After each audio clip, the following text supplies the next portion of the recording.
नमस्कार, आप देख रहे हैं हेडलाइंस 24 समाचार चैनल। आइए रुक करते हैं आज की खबरों की ओर। जन सेवा मित्र संघ ने सरकार को चुनौती दी है कि अब विधानसभा चुनाव जीता है, दूसरा चुनाव सिर पर है। अगर हमारी बातों पर ध्यान नहीं दिया तो लोकसभा में हम घर घर जाकर भाजपा के विरोध में प्रदर्शन करेंगे एवं मध्य प्रदेश में भाजपा को 29 सीट का जो सपना है वह अधूरा रहेगा।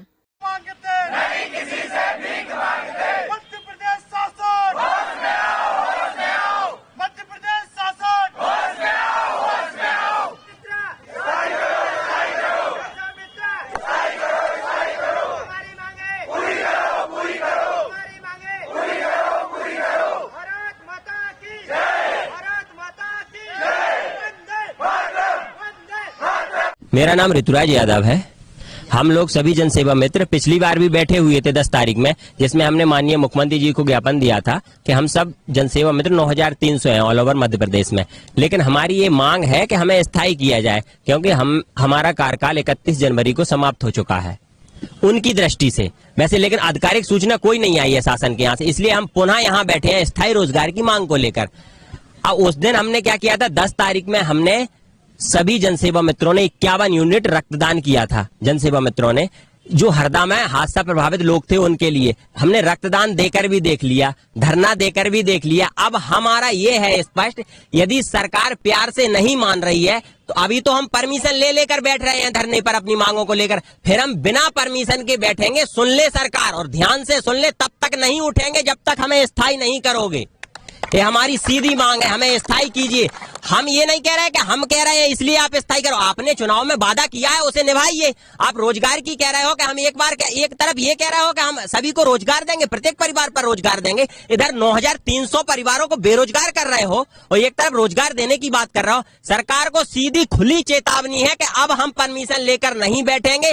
प्रशासन हमें मारे पीटे कुछ करे, लेकिन हम उठेंगे नहीं। हमें स्थायी रोजगार चाहिए और हमने 10 तारीख को ज्ञापन दिया था, उसका जवाब दे सरकार, क्योंकि अब तक कोई जवाब नहीं दिया है। हम मंत्रालय चक्कर लगा लिया, सीएमओ चक्कर लगा लिया, कहीं कोई सुनने वाला नहीं है। क्या करे बेचारा जनसेवा मित्र, मर जाए क्या? राजस्थान में बैठे हैं जनसेवा मित्र, बेचारा एक मर भी गया है वहां। अगर यहाँ भी सरकार ये चाहती है कि एक आध मर जाए तो ऋतुराज यादव खड़ा है, फांसी लगा लेगा यहीं खड़ा होकर, लेकिन सरकार सुन ले कम से कम हमारी।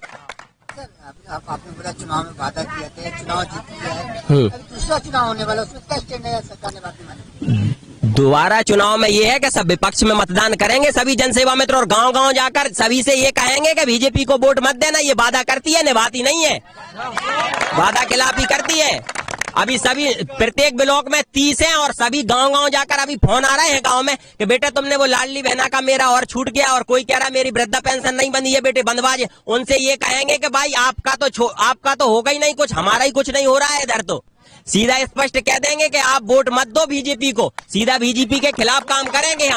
हम सरकार के हितैषी हैं और हितैषी बनकर काम किया है। हमने सरकार की सारी जन कल्याणकारी योजनाओं को जमीनी स्तर पर पहुंचाया है। जहां सरकार की भी पकड़ नहीं थी वहां हम जनसेवा मित्र गांव-गांव पहुंचे हैं, नदियों को पार करके पहुंचे हैं, खेतों में पहुंचे हैं, खलिहानों में पहुंचे हैं। लेकिन आज सरकार ये सोच रही है कि अब क्या है, चुनाव हो गया, भाड़ में जाएं ये लोग। जनसेवा मित्र क्या है, कुछ नहीं। 2-3 साल बाद फिर देखेंगे कि दूसरे जनसेवा मित्र मिल जाएंगे, वो करेंगे जनता की सेवा। लेकिन हम लोग कहां जाएं? 9300 परिवार को बेरोजगार कर दिया, कई लड़कियों की सगाई टूट गई हैं बेचारियों की। क्या करेंगी वो, कहां जाएं, किसके सामने आंसू बहाएं? सरकार सुन नहीं रही है, बार बार धरने पर बैठ रहे हैं। प्यार से सुन ले तो ठीक है, क्यों जबरदस्ती उग्र करना चाहते हो? युवा है, अगर युवा बिगड़ गया तो समझ लो फिर संभालने वाला नहीं है कोई। सभी 18 से 29 उम्र वाले हैं।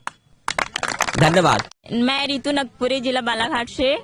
मैं आज प्रदर्शन कर रहे बच्ची को लेके, जो युवाओं जो 9300 जनसेवा मित्र है उनको बेरोजगार किया जा रहा है। हमें भविष्य की चिंता सरकार करे जी। फिलहाल के लिए इस खबर में इतना ही। बने रहे हेडलाइन 24 समाचार के साथ। नमस्कार।